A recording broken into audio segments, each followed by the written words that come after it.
I created an insane economy as China, leader in GDP, leader in prestige, all by switching to a single-party democracy with control over the entirety of Asia, restored within the mandate of heaven, a bloc that onto itself owns more than 3/4 of the world's GDP, and we've done this by fast modernizing and industrializing China. If we get 4,000 likes, I'll do a brand new Romania campaign in the 1.0 patch. And speaking of, if you are planning on getting the National Awakening DLC, make sure to use my link. I get a commission and I'd really appreciate it. Thank you from the bottom of my heart. Qing obviously is extremely overpowered in Victoria 3, but there are some things at the start of the campaign that could really make or break your game, because it is also a very fragile nation. If you don't know how to play it properly, you can completely collapse and fracture into multiple smarter nations. So one thing to keep note of, you want to avoid getting any sort of legislation that gives you institutions, because every single level of institution will cost a 3,600 bureaucracy at the start, and that is just at the start. We're going to start getting insane amounts of population as the campaign progresses, so it's going to increase the amount of bureaucracy required. So the main laws that we'll be focusing on are going to be land reforms, economic systems, trade policies, and then we'll see what we do afterwards. So it's actually really easy as Qing in this particular patch to get the rural folk in government. We actually can do it from day one, and we still have righteous government, which is insane. So with the rural folk, we have the option of going for tenant farmers or homesteading. I prefer to go tenant farmers personally because there's less opposition for it. If we were to go homesteading, the chances are we're gonna fail it, but it is RNG, so it's your choice. If you fail tenant farmers or if you fail homesteading, you can always go for the other option, so you have two shots of moving away from serfdom. Another very important thing to take note of is that we have the opium crisis, which will dictate how we play our game. The opium crisis itself is a little bit of a challenge if you don't know how to navigate it. There's a few ways you can do it, be it the whole delete your ports cheese or get a truce cheese and such, but there is something that's not necessarily a cheese that allows you to avoid the opium crisis altogether. It means it does not even trigger if you do this. That's right, we're using the new treaty system with the 1.98 patch, and what we're going to do is we're going to get a treaty with the British. We're going to go for investment rights. This is the thing that makes or break this particular thing, because having investment rights given to the British from day one means that you avoid altogether the opium crisis. We're going to bound this up for 10 years, get defensive pact, so if the British accept this treaty, then we can use them in potentially wars against Russia, because it's likely Russians might attack us early on in the campaign. If we get the defensive alliance with the British, we don't need to worry about anyone attacking us anymore. So what else we need to do here to make sure this works is trade privileges. We're going to give an obligation, and there's more things we're going to do. We're going to give no subventions on clothes, no subventions on liquor. Only 2 no subventions add up to the proposal score. If you add more than 2, it's going to be useless. Same for tariffs, no tariffs on clothes and no tariffs on liquor. 2 of those and 2 of those, and also prohibiting trade with the world market, namely for clothes and for liquor again. And we're going to add a little bit of money transfer to, just a tiny little bit, say 4,000 or something like that. There you go. Now they're going to accept this particular treaty. You can also make this bound for 25 years if you like to, basically securing 25 years no one's going to touch you, and you have 25 years of peaceful development within your country until you're ready to fight the rest of the planet, because in 25 years we're going to have the strongest army in the world, as you'd imagine. Now that we're done with that, let's go to our technologies. We are extremely behind with everything. We're going to go for romanticism, which will allow us to enact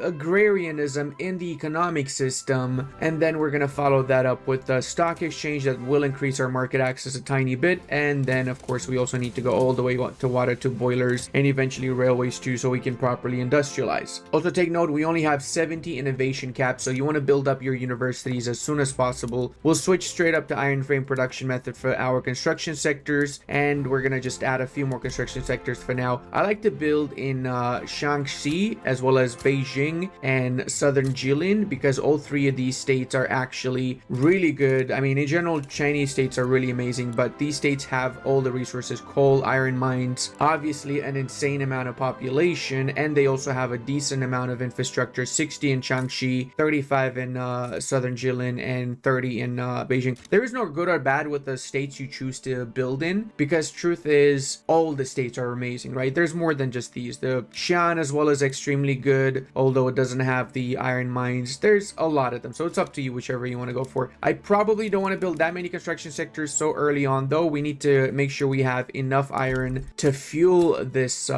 initial industrial boom, as well as tooling workshops, and we want to build these up in whichever states we decide to build our construction in. We also are on low taxes. We're going to keep it on low taxes. The majority of our authority will actually be spent to bolster the peasant movement when it appears, as well as for decrees, namely promote social mobility decrees. We need to have above 20% literacy in order to get recognized. Well, if we have below 20, we lose one tick on recognition, so that's why we want to increase our literacy as fast as we can. We're going to do one road maintenance as well in whichever state we're building at that particular time and move that around, and with the rest of this, just get more promote social mobility in whichever states you have a higher amount of population. I'm just winging it now. I'm assuming these would be the higher pops. I might not be super efficient with it, so if you really want to min-max, you can go to your population screen, and there you go. Henan is one of the best. Chongqing, so it's actually pretty accurate. 24 million in Jiangxi is insane. So okay, so I have to change a few. Hubei is not really that good compared to Jiangxi. Jiangxi is insane. Holy mother, 25 million in one state is wild. One of my favorite parts about the Qing is that they start with cultural exclusion, and because of that, they have almost everyone in their country fully accepted. Look at that. We've got the two primary cultures, and then we have Yuemin, Hakka, all of which have 80 acceptance, and you add to that the extra acceptance for religion, which most of them are the right religions, Mahayana or Confucian, and we end up with 358 million on full acceptance, 6 million second class, and less than 2 million on cultural erasure, which is mostly the Sunni people in the western parts of our country. We also want to be improving relations with the Russians and the British and just everybody that we can improve with, just so we don't end up in a war with them. Avoiding wars with these major nations early on is absolutely imperative, and later as we progress, we're gonna turn the tables and we'll bring war to them if we need to. But now we're just super weak. We don't even have line infantry. Once we get line infantry, we are gonna be super Gucci. I've gone ahead and I've restructured my armies. I basically have one main army of 125 and then 3 more armies of 120, 100 infantry and 20 hussars, and I've scaled a little bit back my construction. We really need to fix our iron issues. Right now we've got 677 demand and only producing 190, so this literally could tank our economy if we're not careful with it. Also, because we are an isolated nation, we cannot trade with the rest of the world. We have what's called a canton system. That means that we only can trade in this one state of Western Guangdong, and we can only have up to 50 trade centers. Once we reach 50, we cannot build anymore. This is the cap, and 50 trade centers is nothing, literally nothing. It limits us from every single perspective imaginable. Unfortunately, if we were to attack, say, the Portuguese to take back the treaty port, the British would join on their side, but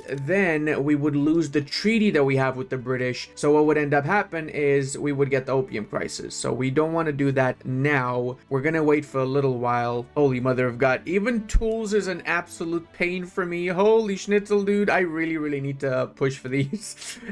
The start for the Qing is really tough, really difficult, but once you get a few laws passed and you get a little bit of your initial industry going, it is a piece of cake. We got some great news and some bad news. The great news is that we did manage to pass tenant farmers. The bad news is that we probably will not be able to pass homesteading, because this is the 81% opposition is a little bit too much if you ask me. What we could technically do to help with that is suppress the absolutist movement, because right now the absolutists, which oppose homesteading, are influencing the scholar officials, which is the landowners. So by suppressing them, eventually they'll stop pressuring the scholar officials, which means that we're gonna get less opposition for homesteading. Moving away from serfdom, though, means we get less political strength for the scholar officials, as well as we got rid of the disallowing of mass migration, which doesn't make much of a difference anyway, but the political strength is really what we actually wanted to go for there. Also, to put things into perspective, because we've increased our population by 5-6 million in less than a year, we have a deficit of 900 bureaucracy simply from that population increase. And yes, we have started now attacking into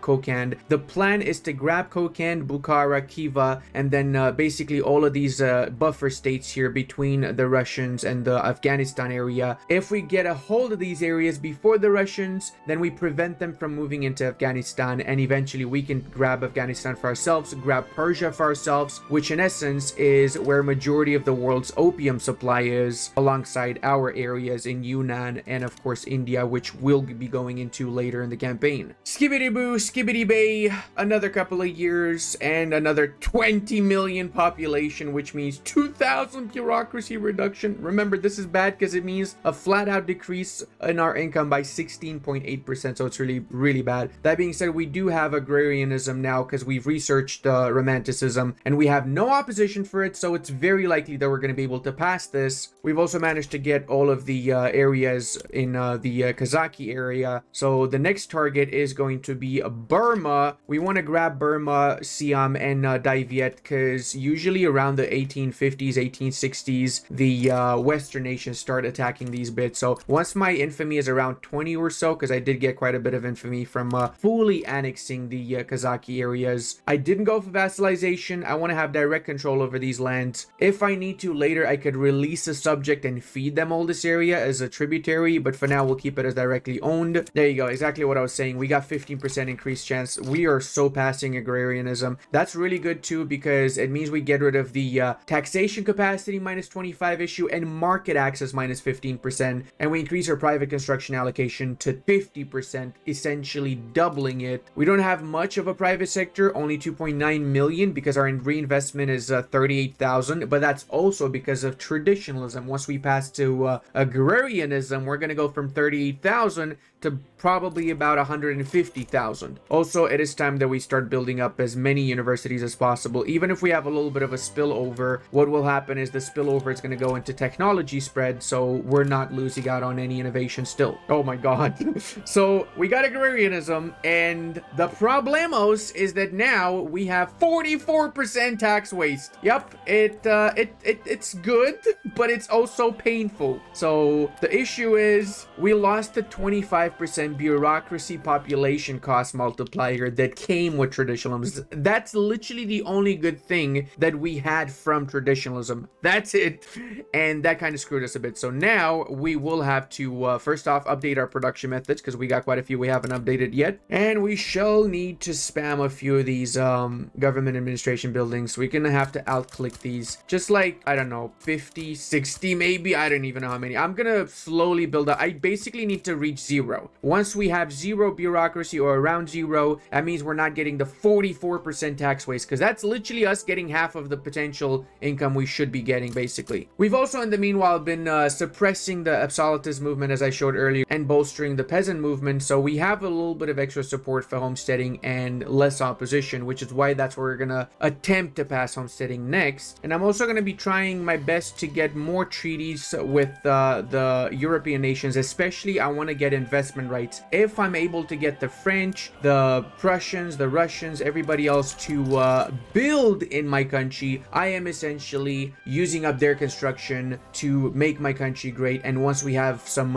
surplus of economy, so that means once we build up our reserves, get rid of the principal debt, so that's later in the campaign, we always could just go to our buildings and we can nationalize whatever foreign buildings have been built within our country, which is not that many right now. The British only have a few and that's it. So we really need to double down down on this if we want to economically boost ourselves. Oh, the Russians are attacking the Kazakhs. It is Jover for Kazakhstanikans. Oh no, boys. That means we're gonna directly border Russia now, aren't we? They're gonna annex all of this schnitzel here. Oh, we failed homesteading, so I'm gonna attempt to go for wealth voting. This is good because in the process of getting recognition, if we have a voting system, then we get +1 progress. So once we increase our literacy to above 20 and we have the voting system from wealth voting, we should start slowly ticking towards becoming a recognized nation. Take note, another thing you need to do in order to become a recognized nation is to have a nation that's a great power that has 50 relations with you. Right now we have a few of those. I'm just going to make sure we have more than just a few because I like to have backups. So in case the British back down and don't want to be my friends no more, I want to have at least the French or the Prussians or anyone else that could prove useful. The Russians too might be good. Surprisingly, they're still not pissed off with us despite the fact that we cucked them from taking Afghanistan. They're just like, yeah, whatever, bro. I didn't really need it anyway, right? And now I think it's also time that we continue our expansion with Vietnam and Siam being the next two targets. I'm like 90% sure they're gonna back out of this though, since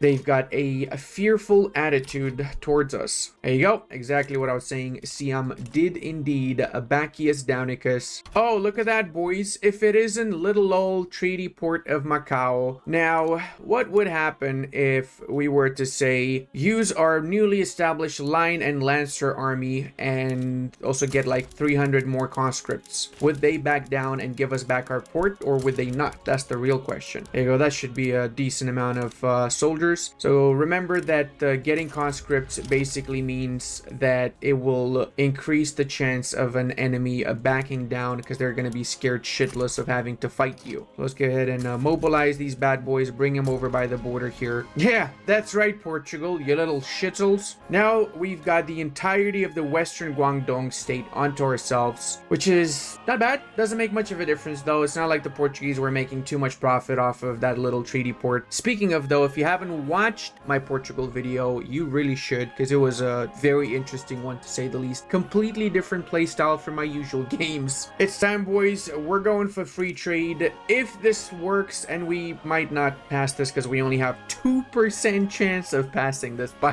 the way. Yeah, it's not great. But if it does pass and we get free trade, we get rid of the Canton system, oh my god, are we going to be flooding the world market with our goods. We also need to be a little bit careful because we are taking quite a lot of principal debt. I think it's time that I let my investment pool do a little bit of the heavy lifting here. So we're getting 150,000 reinvestment because we went to agrarianism, right? Which is a huge change. But we're not leaving that construction for the private sector to build. So we have two options. Either we increase our construction sector or we stop building government buildings and we just let the private sector take over everything that we're building right now. Yeah, so the situation's gotten a little bit worse. We're up to 38 million debt now. Even though we are letting the private sector build up everything they need to build, that is primarily because of the cost of construction and our interest. We've got almost 200,000 interest because we are not a recognized power, so we're not a major or a great power. So once we do get recognition, which is going to be in a little bit of time, we're getting 1 progress monthly, so we're not getting that much. We're close to getting 2. We'll work on that a little bit more in a few moments. But now it's time that we get our next subject here. Now what I'm going to do to try and fix my situation too is get privatization going. I have not been privatizing anything since the start of the campaign. So me privatizing the entirety of my industry should at the very least pay off 10 to 15 million of that debt. Also, I just realized we got way too much bureaucracy. So I'm not going to change all of my government administrations to standardized filing cabinets because then we would end up with a net negative because of the cost of paper. So we're going to keep these on still filing cabinets, only change a few of them. Maybe just the ones in Beijing would be enough for now. There you go. That's actually perfect. So also what we could do is we could add some consumption taxes. Yes, I could cancel all of my social mobility decrees because we already have above 20% literacy, and we can use all of that extra authority to get some consumption taxes. It sucks doing this. I know it's not great, but unfortunately we reached a point where our interest is so freaking massive that we have no other choice. We kind of dug ourselves in this little hole, unfortunately. So yeah,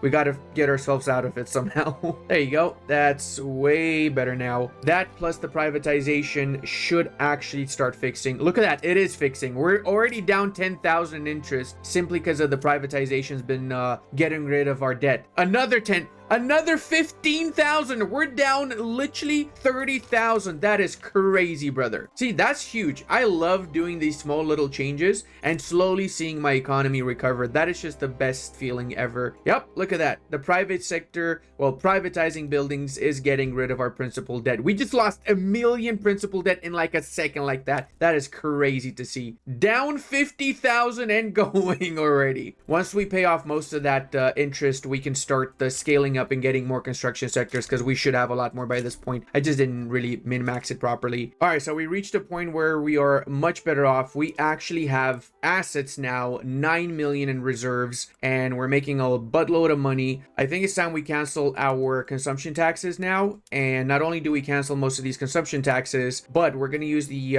extra money that we have to scale up our construction even more. We could say do another 5 in each of the main big population centers, I guess you could say. Also, I kind of fucked up because we got recognition, but we don't have the relations. I don't know what happened, but for some reason the British just decided screw you, and they didn't get. I don't have 50 relations, so now I'm improving relations with them and the French again. I'm at 46 with France, so we should technically get recognition in a couple of months. That will be a massive game changer, though. There we go. The Qing Treaty of Commerce and Navigation. We've become a recognized nation, so now we are the world's second great power by prestige and first by GDP. Very much first by GDP. We're almost 100 million above the British, which is wild to see. Our standard of living is very lacking, though, as you would imagine.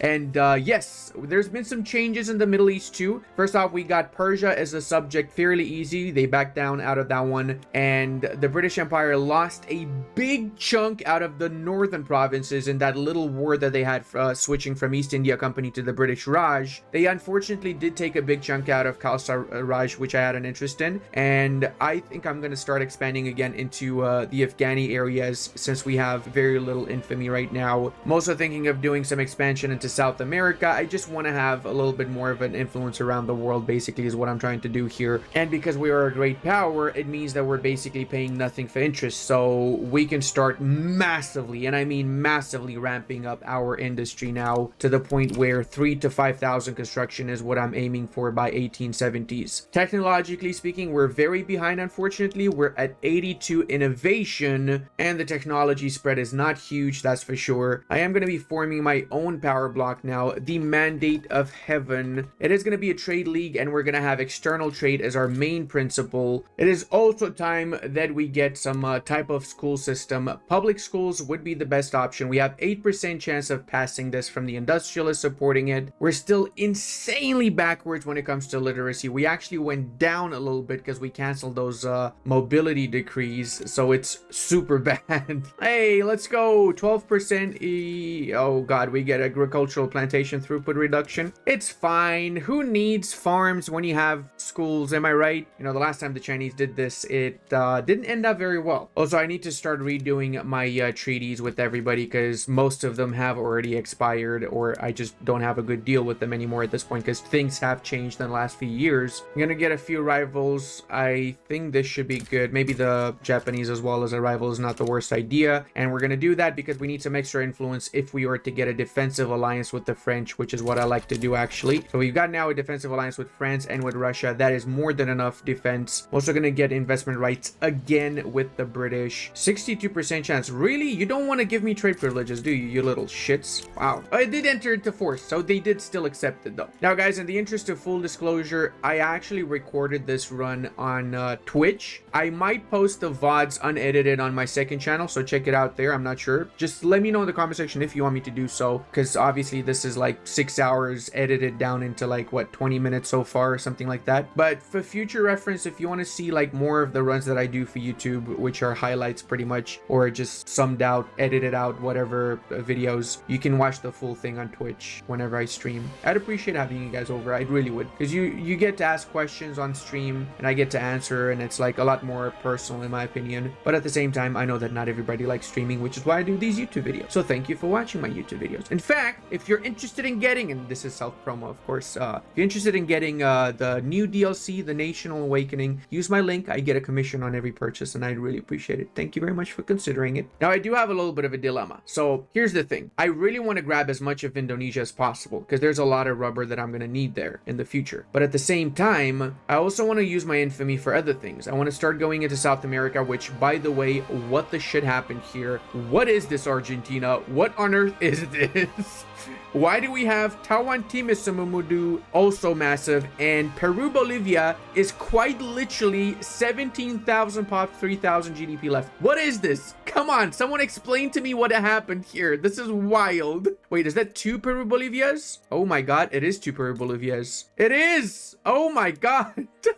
Oh no, it's the same one. They just have 2 states that are vastly separated from one another. I'm also spamming a ton of farms right now because I've got massive issues with starvation. So I don't want to have my pops just die off, obviously. We need to make a lot of food for them available because there's a lot of them, 463 million of them. And right now, most of our pops are working in subsistence farms. If we replace those subsistence farms with regular farms, they increase their status. They get more money. They get better standard of living. So it's just overall better. I'd rather spam a few of these because the private sector is absolutely not going to build any of them. And we also can now do our very first company. We have a few options here. The state construction efficiency from the steel conglomerate is probably my favorite, but at the same time, manufacturing industry throughput is huge. It's a little bit of a toughie. I'm going to go for the steel company though, just because it's the first one on the list, I guess. Pretty much the only reason there. We're going to give them iron mine ability to build as well. And unfortunately, we've got famines already in 6 of our states. Oh, this is not good. I mean, it isn't the western states, so I don't care about those as much as I care of the core Chinese states though, to be fair. 1.7 million starving in the China. Okay, yeah. Okay, we really need to build a lot of farms. Hey, it actually went to drafting phase. That's pretty huge. Why is my GDP dying though? I've not been getting the best of luck with GDP, have I? I've been stagnating for the past couple of years here. Something's no bueno. Ooh, okay. We need to focus a little bit more on our industry. Apparently, we do have still shortages of tools, and I mean insane shortages of tools. Public school can progress by 1 phase.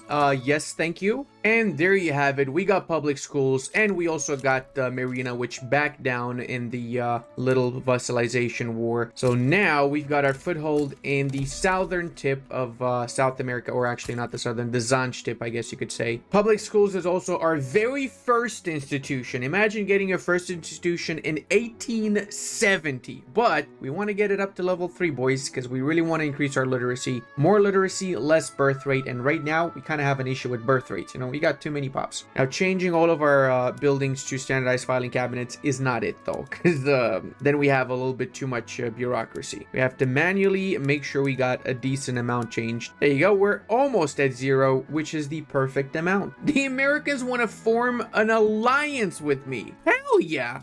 Hell yeah. Oh, God, I forgot these guys are not puppets, so they're doing their own little wars and shit. I need to make them puppets, don't I? I'm also going to be starting my per capita taxation switch so I can make a little bit more money. The goal will be proportional taxation, but that's not really beneficial for us right now because we don't have that much private sector going on. So that's going to be for the future. Of all the nations I attacked, freaking Tidor is the only one that did not back down. Clearly, Tidor's got them bowls of steel. And hey, look at that. We got our very first mandate. Now we have a really important decision to make here because this principle is really vital for us. We have a few options. First off, we could go for advanced research. Now, level 3, this means we increase the innovation cap per level of research. We only have 1 level of research right now. We could get up to level 3, which wouldn't be the worst idea though. So I feel like maybe this is the best option for us. We're getting a mandate every 4 years as we are the 2nd great power in the world and we have 3 unrecognized regional powers. So we're gonna need to get some more regional powers if possible, or minor nations. We're doing pretty good right now with infamy, so I think we need to expand again. We also just got access to skirmishers, so once we've built a few munition plants, we can upgrade our units to the skirmisher units. Also now able to attack Kunduz. They've been evading me from day one, but no longer shall they invade. No, they shall be a part of the greatest Qing ever. Was there another Qing before us? Probably not. Where's there? Some small naval invasions in the Middle East are also good because we can establish a subject in Arabia that will eventually be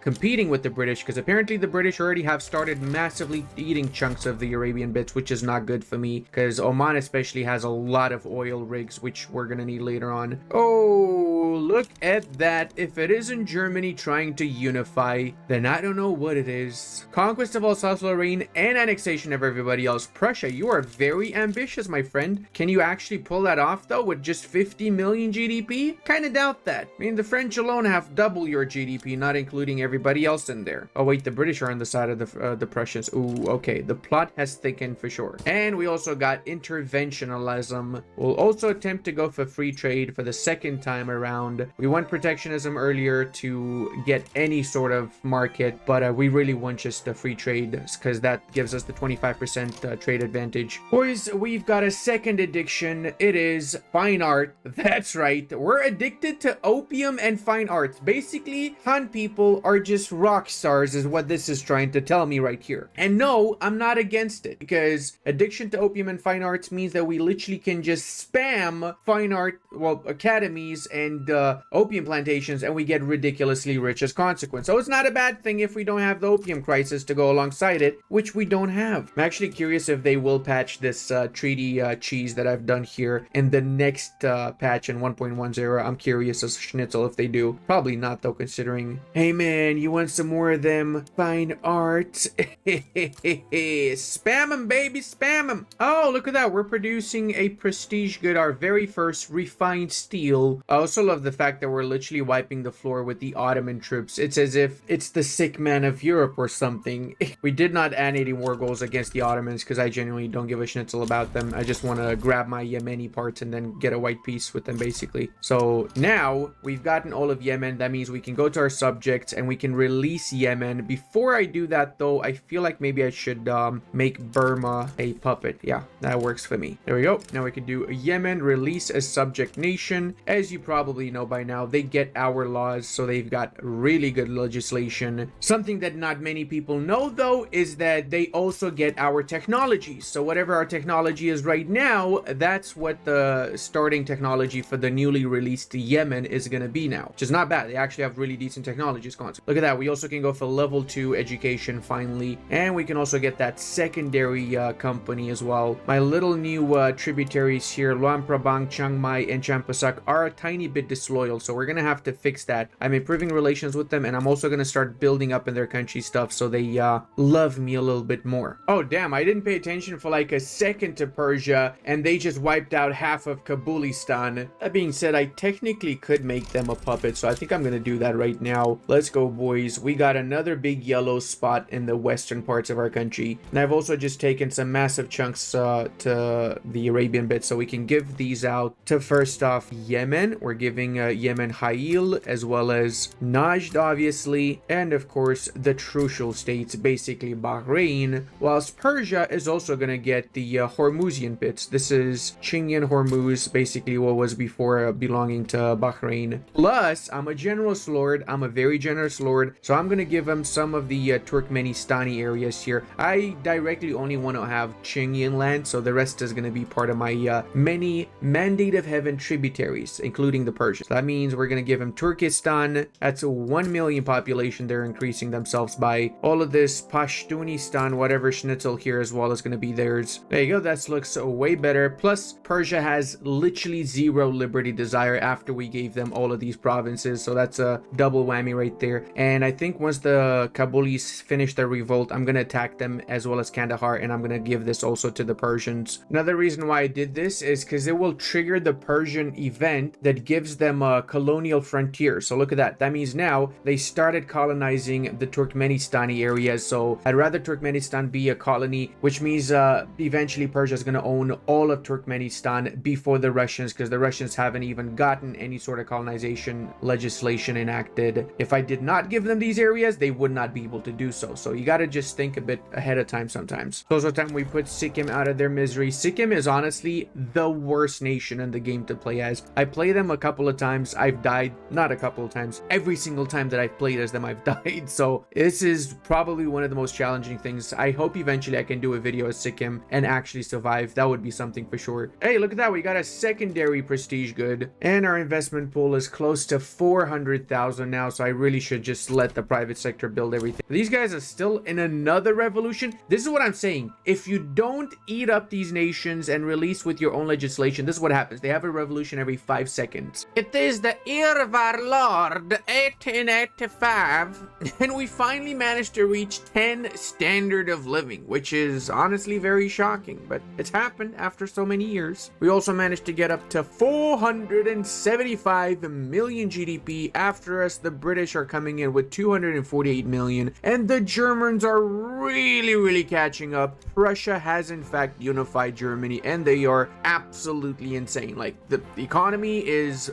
bussin', as they would say in German terms, right? We're also close to 500 million in population, guys. Our power block is not doing too good though. That's one of my main issues. I have been lowering the autonomy levels of my subjects, so now pretty much 80% of my subjects are puppets, but I need more minor powers and such. I was thinking of going into South America, but I had to reload the save because every time I try to attack anything within South America, freaking half the planet gets involved. So I'm gonna just have to wait, bide my time, and see when I get the right chance to sneakily take some of these minor powers for myself. Also, I need to wait for the infamy to go down to about 10 or so. Actually, I might do the old Ottoman nations, Tripoli, Tunis, Morocco. They haven't yet been vassalized by anyone, and they definitely are gonna come in handy. Especially Tripoli is gonna come in handy since they have, oh come on, really, Shan? They've got oil that we're gonna need later down the line. Shan just became a protectorate again. Oh well, it's fine. Another thing I need to focus on a lot is my trade centers. I don't have many trade centers around, so I'm gonna have to do that because trading with the world market is absolutely vital for us to continue improving our economy, and that's been a major problem actually, since I haven't been building these up and I kind of just forgot about it. I've actually just remembered about it a second ago and I just mentioned it. So yeah, let's go ahead and outclick quite a few of these now. Hey, beautiful boys, we got restricted child labor, so we can get up to level 4 with our education institution. We do need more bureaucracy though. This is what our laws are looking like right now. We actually have fairly decent laws if you ask me. One thing I'm thinking about is changing to elected bureaucrats, as that's going to lower the bureaucracy institution cost multiplier by 15%, which is not bad. It's actually quite a lot. We've also reached a point where great powers are really doubling down on annexing anything they can, so I'm going to try and do that as well. Try and consolidate the areas that I have an interest in. So for example, we're grabbing the rest of Jabal Shamar so we can give it to our subjects in Yemen, and in essence cleaning up the borders left and right wherever we can. Pretty much all of our subjects are also extremely loyal, so it's going pretty good from that perspective. Would be awesome if Yemen could just form Arabia, wouldn't it? Oh, would you look at that? We can turn Misu Medina into a Pupeticum also. The first historically accurate colony of Qing in Africa, am I right? I have to say though, guys, this is surprisingly a lot more fun of a campaign than I expected it to be. And considering that a lot of the Indian nations have broken away here, what I'm going to do is I'm going to protectorize them. So it's only 12 infamy to make a protectorate out of Patalia, which oh my god, holy shit, I just saw that. This, okay, I don't know if I want to protectorate them anymore. Whoa, that is really bad. That is really bad. I think maybe just conquering them. Oh no, it's not possible. It's way too much infamy. But yeah, this is gonna be an issue, isn't it? If I don't conquer them and I protectorate them, I'm gonna struggle with the revolutions there. So that's literally double the infamy to annex them fully instead of just making them a protectorate. It's more than double actually. Oh, that's such a tough decision then. Speaking of, let's check our current subjects, make sure we can change around their legislation. We managed to get tenant farmers for Siam, which is a big W in my book, and I'd like to get the same, well, technically I'd like to get homesteading in these subjects, but it's less likely that's gonna pass. We also got agrarianism in Burma, so that's a huge W too. We're also getting the most unexpected World War I. Basically, I decided to attack Dahomey because I want to have Dahomey as part of my country, and also I want to establish my own little schnappeldoop of a colony in West Africa, which I'm going to use to get some rubber and such. But what happened is the French French join on my side. The Dutch and the Spanish, however, join on the side of the homies. So I'm going to use my good old ally, the US and France, to liberate the Dutch East Indies. And once that's done, they're going to break apart into multiple little entities that I can have an easier time subjugating or just flat out conquering and giving to my subject of Tidor and Lanfang if I need to. Aside from that, I'm not sure what else I want, but I think I want a few other things. Oh, I know what I want, boys. I want the Philippines. That's right. Philippinski is right next to me, and it's got 30 million GDP, so it absolutely needs to be a part of the Qing Empire. Now, we're not going to take anything else because we have quite a lot of infamy, so we need to wait for that to go down. But we could liberate stuff, or heck, we could liberate subjects if nothing else. Maybe if I get a declared interest in time in the Caribbean, I could liberate Cuba from the Spaniards. I'm gonna send one of my armies also to fight in the Pyrenees. Let's go, baby! The greatest war of our times. We're absolutely crushing them. We're also going for the strategic location, so we're going for Cuba. We already got the other war goals in the Philippines. Basically, we just want to make sure we enforce our demands and grab what's rightfully ours. And with one little invasion into the Netherlands, we have liberated the Dutch East Indies, which should break away any moment now. Come on, Dutch East Indies, you know you want to break apart. Please break apart. And that's it, boys. The war is over. The French have also capitulated just in time because now we've got the Filipino colonies for ourselves. Booyah shaka dons. We are gonna need to improve relations with them, though they kind of hate us a little bit. And there you go. Also, the Dutch East Indies have in fact collapsed, as I was saying earlier, broken apart into multiple little nations that we can either individually puppet. Now that I think about it, let me see what laws they got. They got extremely bad laws. Holy shit, they got really bad laws. Oh no, they have decent ones. They got agrarianism, maybe professional army. I wouldn't mind puppeting at the very least Java, because Java is also the biggest out of them. And I'm of course gonna release the homie as its own little nation, which will have all the best laws imaginable. Look at that. They've got no police. Best police is no police in Africa, at least. That kind of rhymed a little bit. Am I a rapper now? Our reinvestment fund has been going up and down for some freaking reason. It's up now to 400,000. So I think it's time we increase our construction sectors again a tiny bit. I'm also gonna need some more artillery. I only have roughly around 20 artillery per army, but big things are about to come, so I'm gonna increase that to 40 artillery per army. Oh, and we can actually invite Bali to my power block without me even having to invade them. You know what? Since we are a trade league, maybe that's not the worst idea, inviting some nations. Bali's also doing pretty good. If you guys haven't watched my Bali into Indonesia run, I highly recommend it. It was one of my favorite runs in the past month. They're up to 5 million GDP, 2 million population. Having released the Dutch East Indies gave them a big chunk of their home island in the Sangandese Islands. Unfortunately, I had to pause my own construction for a tiny bit. We had 150 million principal debt. We're down 100 million already, so we're just basically letting the investment pool do all the work for us. We've also cranked up our taxes to help with paying off the debts. And once I reach like 30 million principal debt, I will start again, obviously building. I just had a little bit too much debt. I was paying like 200,000 in interest, which is not ideal. Okay, I'm okay now with what I've got in interest. 40,000 interest is okay. 32 million principal debt is acceptable. We're also on very low taxes, so we probably could ramp that up, get medium taxes, and then we can get more construction sectors as well. And I've got pretty low infamy, so I can continue expanding. This time I'm really gonna push for India, though, regardless of whatever bad legislation they have. We gotta grab this before the British get it back, because they have been pretty hard at work trying to get back land. They directly own half of India at this point, which is not ideal for me. Okay, boys, I need to do a deal with you now. If this law passes at this tick, you have to subscribe to the channel. Okay, it's a deal. All right, if it doesn't pass, you don't need to subscribe, but if it passes, you have to subscribe. I totally did not just save the game, reload it to see if it passes. I did not do that to trick you into subscribing. That's not what I'd be doing here. Okay, so yeah, you have to subscribe now. Clearly that's what the rules say, guys. Come on. fun. Jokes aside, yes, I did do that, obviously. Now with laissez-faire, we have increased our investment pool by about 400,000. The major problem that we do have, however, is the fact that more than half of our buildings are not owned by us. So if we look over here, we got 900 buildings owned by the Russians, 250 owned by the Portuguese, 400 by the French, 500 by the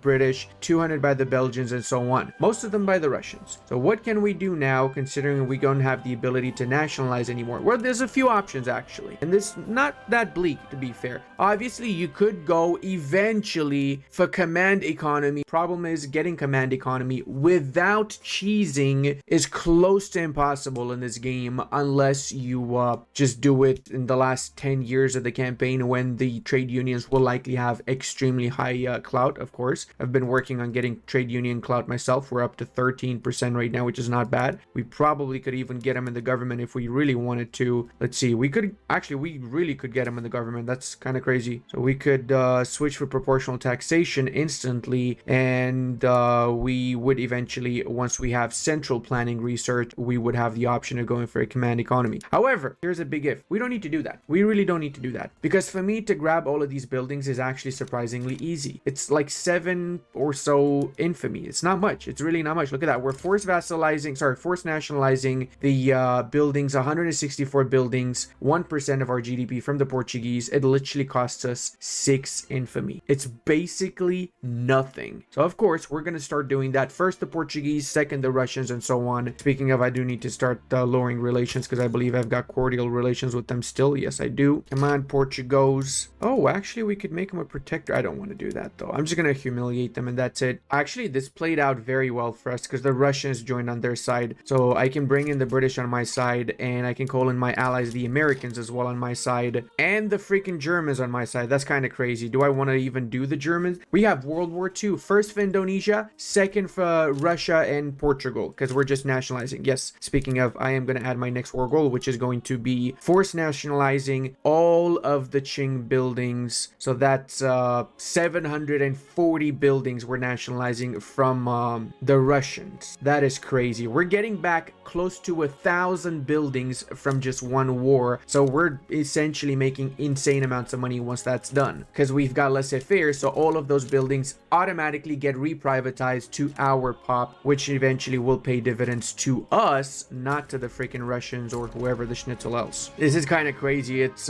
3,000 against 1,200. That is actually wild. I could also call in the Japanese, to be fair. I would need to give them my subject of Joseon. Yeah, that's not gonna happen, buddy. That's not gonna happen. We will instead give a war goal to the Russians to get them in too. So we're gonna say do return state, something that's not super border gorish, like maybe Courland. Courland seems fine. Or Riga. Riga is not a bad one, right? Yeah, why the hell not? Let's do Riga. There you go. Now we got the Germanos inside of our side. That doesn't sound weird at all. They're fearful. Now the problem is they might actually back out of this, which is not great. Maybe I shouldn't have called the German. Oh, liberation of Siberia. I am so gonna add that in. That is literally all the Asian parts of Russia I could just grab in one war. Oh my god, yes please. If they back down out of this, I'm just gonna reload the save, because I really want this war to happen. They did back down. Okay. Well, no Germans. The problem is that even without the Germans, it does seem like they're just gonna back out of it. Yeah, they're fearful still. Am I really that strong? Am I actually that strong? I guess it's because of the British and the... Yeah, okay. You know what? Fuck it. I'm just gonna keep it like this, and I'm gonna have a separate war with the Russians. We privatized 160 buildings without a war, so that's still something end of the day. Now we can do a separate war directly for Russia. And we can also, again, call in the Germans, do exactly the same thing, promise them Riga, and they're gonna join on our side, call in the Americans too. Apparently the Austrians and the Brazilians joined on the side of the Russians, which is, to say the least, interesting. The Swedes actually would join on our side.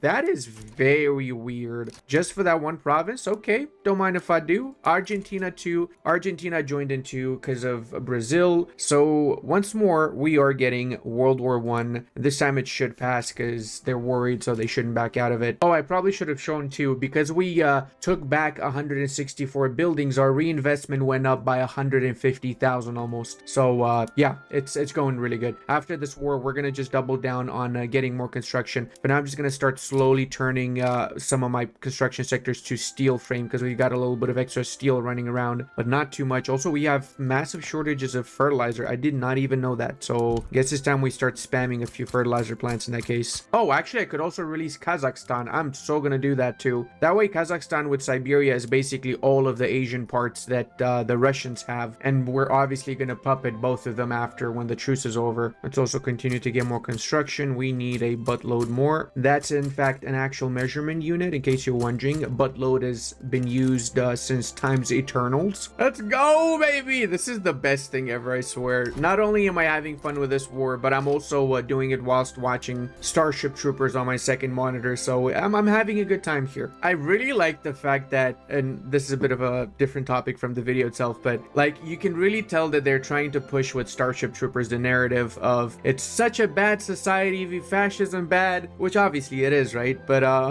why do I enjoy this? And not only me, there's so many people who enjoy the world of Starship. The simplicity is so good. I freaking love it, man. The fact that the idea is you've got this ultimate evil, the arachnids, and you're just fighting against them to make the world a better place or whatever the shit. It's good. And like all the tropes they add in the movie, like the whole guy going to the army for a girl and then she starts seeing someone else and dumps him. It's so freaking good for some reason. I don't know why. I really like that movie. Now, if you want to know more, I don't know how I'm gonna do this, but I was thinking of plugging my my code in case you want to get the new DLC for Vicky 3. So if you want to know more, I'll let you know more once you get the DLC and you watch my video with the DLC. If you use my code, it made more sense in my mind. It made a lot more sense in my mind. All right, Russia's basically completely collapsed. I don't think they have any more allies also. They are, in fact, the last of the Mohakkans here. It really is shocking to me that we've basically got the entirety of Russia and they still haven't started losing war support. Like, what do I need to grab? Is it just Siberia? Do I need to grab the entirety of this particular state here? Kolyma and Kamchatka, Chukotskia? Yeah, I think that was it, isn't it? Yeah, I think it is. Okay, so now they're losing war support, which means we should be enforcing any momentous now. Booyah, schnackadons! Oh, look at that, baby. Russia is just a tiny little bleep. It's crazy to think how Russia is really just Siberia. Like 80% of the freaking country that we see is really just Siberia. So once that truce is done, we are massively pushing for this. They only have 2 million GDP and 8 million population. That's literally nothing, bro. What about Kazakh? Kazakh, again, 1 million GDP, 5 million population. It's insane to think about that. 80% of the country is basically just uninhabited. That's wild. Whilst the European side is 76 million GDP. Well, Russia really doesn't have much GDP, does it? No, it does not. Now let's also check our investment pool. We nationalized about 700 buildings, so our reinvestment went up to 1.2 million, which is wild. So now, you know what? Fuck it. Let's just go old steel frame production methods and let's just spam steel mills and everything else we need to do. So I'm also thinking, do I need to directly own this? I could just add them to my power block because I'm a trade league and they love me right now. But the thing is, I kind of just want them to be yellow for the thumbnail. So just because of the thumbnail, I'm gonna attack them. Otherwise, I would have just manually added them to the trade league. I also just saw a unique opportunity to help my French allies out in exchange for them transferring French Congo. I don't think they even need my help, but I honestly just want to grab that Congo province. It is not great. It is only right now 2 million GDP and 2 million population, but it's slowly marching itself into the central part of Africa, which is where a lot of rubber resides. And rubber, I expect, is going to be our biggest bane later in the campaign, so we really want to grab as much of this as possible. Oh boy, we are finally researching nationalism. Oh yes, man.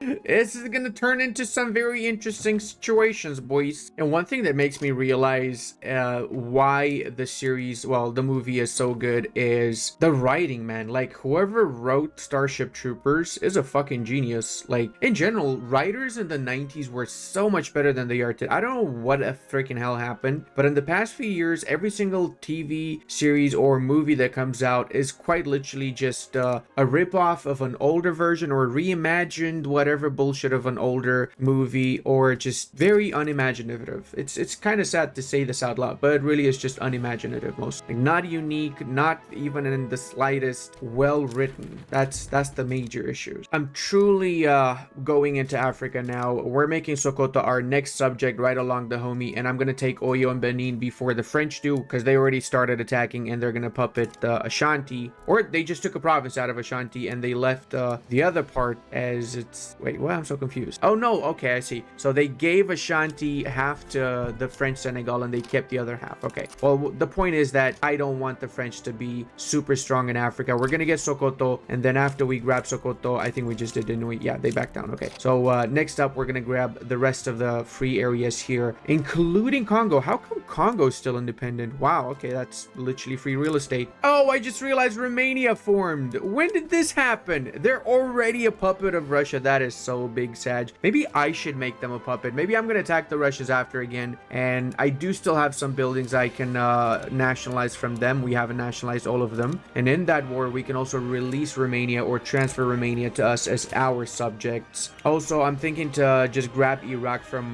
the Ottomans and give it to Yemen or Persia. That way we have a connection between our subjects here as well. No, revolution! This is very bad. No, avec les why happened to me? I only make the world a better place. People don't want commercialized agriculture for some reason. It's almost as if it's bad. But no, we need this because it will make the lower strata more attracted to the trade unions, which means more success for communists, which might be on the table for us if we want to, you know, ramp up everything. Well, that was a very short-lived Chinese socialist revolt, which ended with commercialized agriculture making its way to the front. So now we might have even more support proportional taxation. We really want to pass that as soon as we can. The trade unions are freaking marginalized. Wait a second. Were the trade unions the ones that started the revolution? They were. Oh my god, you absolute muppets. I literally was doing this for you, you little shits. Oh, this fucks me up so badly now. Oh my god, I got 7% support for multiculturalism. Damn. I don't really need it, but I'm gonna go for it. Just because if we get multiculturalism, it's gonna be nice for the thumbnail.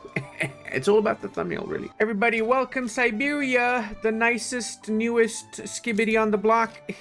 Oh no, Kazakh, back out, Kazakh. Oh, sheesh. Feel Russia's gonna grab the entirety of Kazakhstan, isn't it? Yup. I was a little bit late with this war, wasn't I? Oh man, I gotta attack the Russians again for this then. Oh, so our investment or reinvestment is going up super fast. 1.64 million is wild. We're gonna need more construction sector even. But on the bright side, we actually have a little bit of support for graduated taxation. So if this manages to pass, holy shit, are we gonna be ridiculously rich. This is likely the worst outcome. So they didn't fully annex the Kazakhs, which means I cannot just release the Kazakhs again. That's really annoying. I'm not gonna lie, I would have preferred if they fully annexed them. I guess we can turn them into our subjects and give them back their cores. Man, this is so annoying sometimes. Oh, voting phase. Let's go. Let's go. Let's go, baby. Okay, this is huge. I'm having so much fun right now. Let's see. Siberia, 10 million GDP. We have started building in their areas quite a little bit. They don't really have much resources, to be fair, though. All right, we're doing really good now. So we're on very low taxes and we are still making 300,000. So we definitely need to increase the amount of construction we got. Before I do any more wars, it's time to give some more states over to my subjects, namely Pashtunistan, which has 1 million GDP and like 1 million or 2 population, to the Persians. Asia is looking significantly better compared to before. I mean, it's basically all yellow now, with few exceptions, of course, in India, and Siberia, which is also a subject, will become yellow eventually. Since I also have a very good infamy situation, I'm gonna do Java as a next subject. I've been saying to do... Okay, that's just crazy. For me to make Jambi a protectorate, it is 1.6 infamy. That is basically nothing, like actually nothing. Do these people not have any population or something? 300,000 GDP. Okay, yeah, you know what? Maybe I'll just annex them and give them, yeah, that's 4 infamy. Definitely annex and give them to either Lanfang or Tidor. I guess I'm just gonna give half of Indonesia to Lanfang and the other half to Tidor just to split them nicely. We've come such a long way, it's insane. Like, we're up to almost 2 billion GDP. It's fluctuating between 1.9 and 2 billion. And the second after us are the British with literally 4 times less than us. That is crazy, brother. We also have so much prestige. We literally will become the world's greatest power in just a few months because we're growing. And it's funny because it's prestige from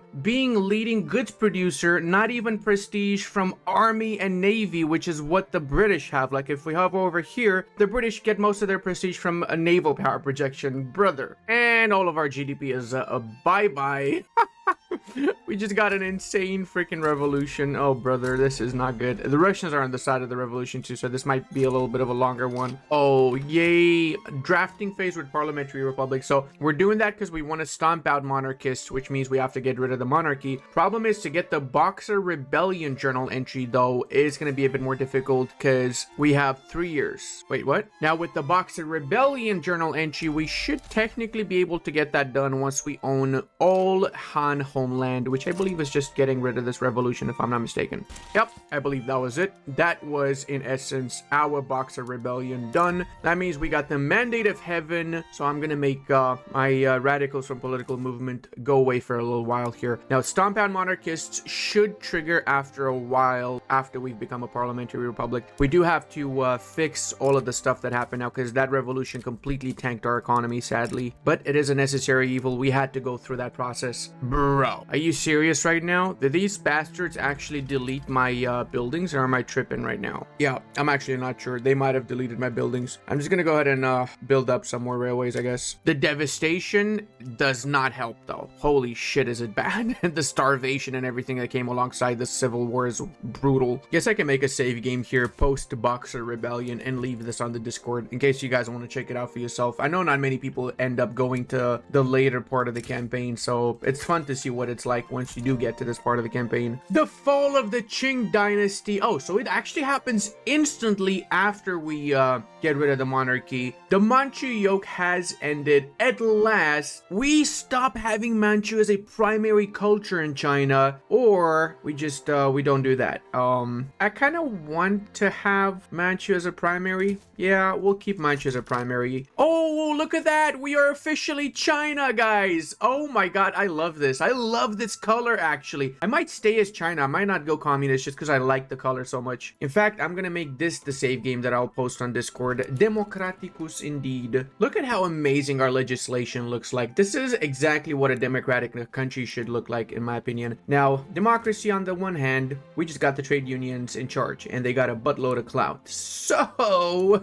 we might not be as democratic as some people would imagine for too long. First off, I am going to go for compulsory primary schools. It is time we get our 5th level for education institution, and I'm going to be cleaning up the rest of this stuff here. So I haven't given this yet to Lanfang and Tidor because both of them have absolutely atrocious legislation. But more, well, actually Tidor is not too bad. I might give some to Tidor, but Lanfang, there's a bigger issue, namely their primary culture is Hakka. So that's not necessarily good for holding on to non-Hakka provinces, which is like the entirety of this area. So I might just release another nation into the west that has exactly my legislation, which is obviously the better deal. But I'm gonna do that after I clean up the rest of these little shits. I really hate having 5 provinces divided into 100 little countries. Imagine being little Jambi here and having literally better legislations than most of the major powers have. Heck, I'm even gonna force them to pass dedicated police force, so they're actually better than us. And look at this, every single one of my puppets basically has no liberty desire, with the exception of Jambi, which is also not going to have any in a second here. We're going to give him North Sumatra, Aceh as well in the northern tip of Sumatra, South Sumatra, West Sumatra, East, all the Sumatras really. With Borneo, I've got a couple of options, but the truth is that I'm just going to give it all to Lanfang. I know what I said earlier, but the thing is, Lanfang is... I might as well make them useful, right? Just give them all of Borneo. If I was to annex them, that would increase liberty desire for all of my subjects. I don't want to annex any of them because of that. So I'm just going to give them the rest of the Borneo island. There you go. You get North Borneo, East Borneo, West Borneo, every single Borneo imaginable. Oh my god, look at that. Lanfang actually is big on the map. Unbelievable. Who would have thought? Lanfang's the real winner of this campaign, guys. Now I can also lower the liberty desire of Siberia. So then we have all of Asia looking our color. Beautiful. I bit the bullet and I paid all of the extra infamy to directly annex the northern bits of India, and I'm going to continue to do that. It is what it is. It's still worth it because unfortunately every single one of these Indian nations have insanely bad laws. I'm not even saying serfdom and traditionalism. It's even worse than that. Most of them still have caste system enforced and freaking debt slavery. It is just horrible. I don't want to deal with that. But the Indian bits, it's just strange. I don't know know which one to release because they're all gonna have issues with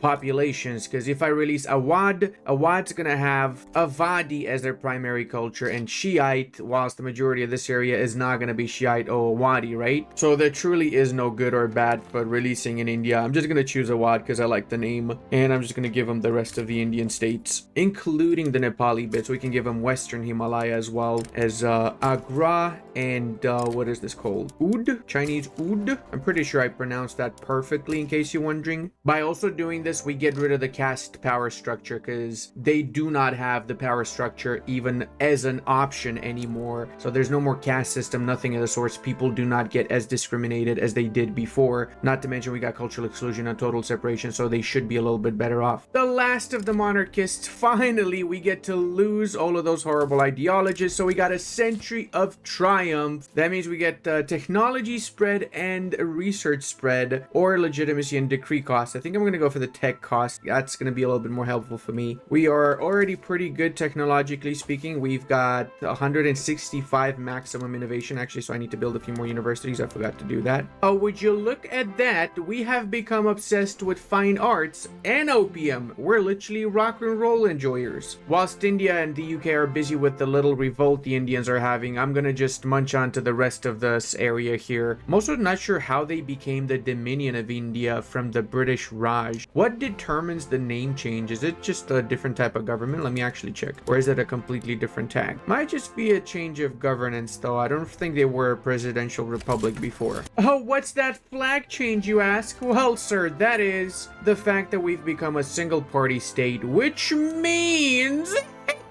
command economy is on the way, baby. Hey, look at that, boys. We have officially reached 3 billion. The British are coming up, though. They're all the way up to 800 million, close to their first billion. That is interesting. Now, that being said, once we have a command economy fully enacted, the investment pool gets disabled. So that means the 213 million that we have in the investment pool, all due to the almost 5 million in reinvestment that we actually, I'll be honest guys, I'm not playing properly. I've been watching Starship Troopers and I like semi-AFK playing the game. Truth is, I really just need to max out all of the construction sectors everywhere. That's like #1 thing I need to do right now because I'm not playing effectively. I'm not playing effectively at all, that's for sure. And I know some of you guys are going to call me out in the comments. I already expected. Boom shakalaka. Also, the 200 million from the investment pool is now in our assets reserves. So we are technically a slight little bit communist right now. Though to actually be communist, we would have to go for Council Republic. I think Parliamentary Republic with single state and command economy is fascist. I'm not super sure. I kind of feel like that might be the case. Also, it's funny how Awad actually has more GDP right now than what's left of the British India. That's kind of the most Pepega thing out here. My subjects got more than them. Starting from a little old backwards country, we've become the world's greatest power by both GDP, legislation, and everything else. I hope you guys enjoyed this. I had a lot of fun playing as Qing after so long. Make sure you use my link if you want to get the new DLC for yourself, and don't forget to subscribe if you want to see more videos like this in the future. Love you, and I'll see you in the next one.